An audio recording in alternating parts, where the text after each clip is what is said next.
Roblox games are starting to look exactly the same. Bright thumbnails, huge update buttons, pets everywhere, simulators everywhere, and every game is basically screaming, click me. So I had one idea. What if I stop complaining and build my own Roblox game from zero? This is day one, and I already made a huge mistake. Before building anything, I needed inspiration. So I opened Roblox and started scrolling through the trending games. And honestly, I kept seeing the same thing again and again. Giant text, crazy colors, random pets, big numbers, and games that look like they were designed to attack my eyes. I'm not saying these games are bad. They obviously work. But I wanted to make something different, something simple, something fast, something chaotic, something fun the second you join. So as a professional game developer, I did some very serious research. I joined a random game, and within 5 seconds, I fell. Okay, that was just warm up. Then I fell again, and again, and again. At this point, I wasn't researching anymore. I made the smartest developer decision possible. I rage quit, but that actually gave me the idea. I didn't want my game to be about waiting. I didn't want boring menus. I didn't want players walking around confused for 10 minutes. I wanted something simple. You spawn, you move, you shoot, you survive. That's it. And then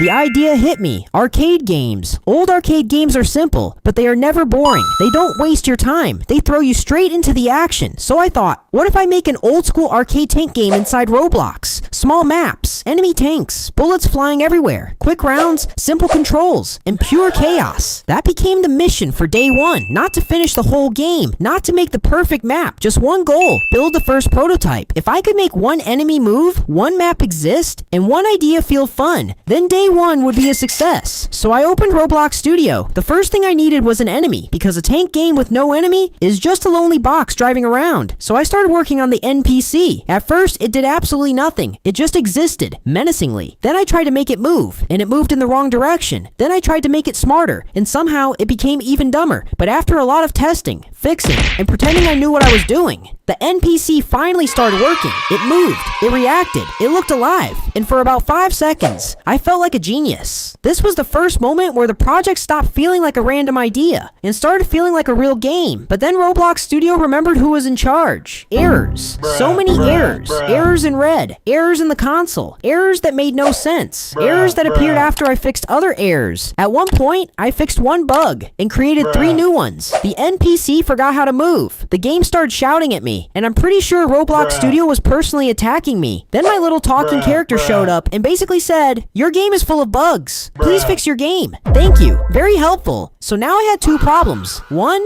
the game was broken, and 2, I still needed an actual map. Because right now, everything was happening in a boring empty space. So I started building the first test map. I didn't want it to be huge. Day one is not about making the final version. Day one is about proving the idea works. So I made a small arena. Walls, corners, paths, places to hide, places where bullets can fly through, and places where the player can panic. The map needed to be small enough to feel chaotic, but not so small that you get destroyed instantly. And slowly, the game started looking less like a broken test and more like something real. But there was still one problem. Everything looked too basic, too much gray, too many normal Roblox parts, not enough style. So I made the most dangerous decision of the day. I opened Blender. I'm not gonna lie, I did not fully know what I was doing. I clicked buttons. I deleted things. I pressed undo a lot. I stared at the screen like I understood 3D modeling. But somehow, it started working. I made some simple assets. I cleaned up the style, and I started pushing the game toward that arcade battlefield feeling. Not perfect, not finished, but better. And that's what day one is really about. Not perfection, progress. By the end of day one, I had the basic idea. An arcade tank game inside Roblox. I had an enemy NPC that kind of worked. A test map that made the game feel alive. Some custom assets. And about 400 bugs waiting to destroy me tomorrow. But honestly, that's still a win. Because at the start of the day, this was just an idea in my head. And now, it's becoming something real. It is not a full game yet. Not even close. But it finally feels like the beginning of a real Roblox game. The only problem is, the NPC is still kind of stupid. The tank controls still need work. The shooting needs to feel better. And the whole game needs to become actually playable. So in day 2, I'm fixing the player tank, improving the enemy, adding better shooting, and trying to make the first real level. The goal is simple. Can I turn this messy prototype into a Roblox game people actually want to play? Or will Roblox Studio destroy me first? This was day 1. Day 2 is coming soon.